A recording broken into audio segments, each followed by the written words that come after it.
এটা হচ্ছে ঈদে আজমের দ্বিতীয় মানে ঈদে আজমের পর প্রাণিক সাল্লাল্লাহু আলাইহি সাল্লামকে পাওয়ার পর আল্লাহ তাআলার সাথে সংযোগ, আল্লাহ তাআলার সাথে মিশে যাওয়ার যে ঈদ, সত্যের যে চূড়ান্ত প্রকাশের যে ঈদ, এটা হচ্ছে ঈদে মেরাজুন নবী সাল্লাল্লাহু আলাইহি সাল্লাম। এবং এই প্রাণিক নবী সাল্লাল্লাহু আলাইহি সাল্লামের শুভ আগমনের পর এই ঈদকে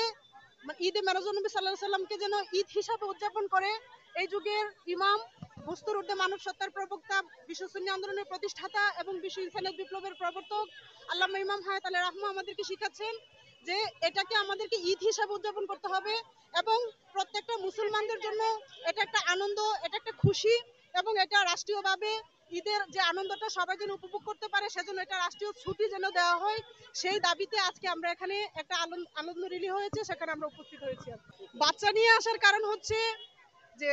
আল্লাহর হাবিব সাল্লাল্লাহু আলাইহি সাল্লামের যে রহমত, এটা সমগ্র সৃষ্টির জন্য। কিন্তু আজকের যে দেশের পরিস্থিতি, পৃথিবীর যে পরিস্থিতি,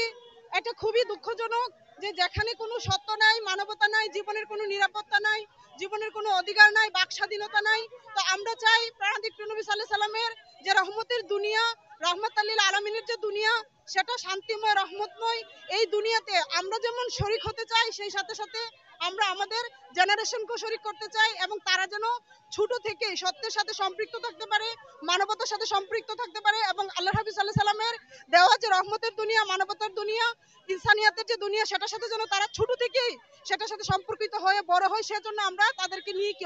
এখানে অংশগ্রহণ করছি। আমাদের অবশ্যই আহ্বান থাকবে যে এই খুশি শুধু একক কোনো ব্যক্তি, একক কোনো গোত্র বা একক কোনো শ্রেণীর জন্য না, এটা সমস্ত মুসলমানদের জন্য এবং তারই সাথে সাথে সমগ্র মানুষের জন্য। তাই তাদের প্রতি আমাদের আহ্বান থাকবে তারাও যেন কি আল্লাহর হাবিব সাল্লাল্লাহু আলাইহি সাল্লামের, আল্লাহ তাআলার সাথে যে প্রত্যক্ষ দিদার, সেই দিদারের জন্য তারাও কি সেই খুশিতে, সেই আনন্দে, সেই রহমতে যেন তারাও শরীক হয়। আমরা সেটাই তাদের প্রতি আহ্বান জানাবো যে এই ঈদে মেরাজুন নবী সাল্লাল্লাহু আলাইহি সাল্লামকে নিছক আনুষ্ঠানিকতা হিসেবে যেন তারা না দেখে, সেখানে যেন তারা চুপ না থাকে। এই ঈদে মেরাজুন নবী সাল্লাল্লাহু আলাইহি সাল্লামকে তারা যেন কি খুশি এবং আনন্দ হিসাবে পালন করে, সে আহ্বানটুকু সবাইকে জানাবো।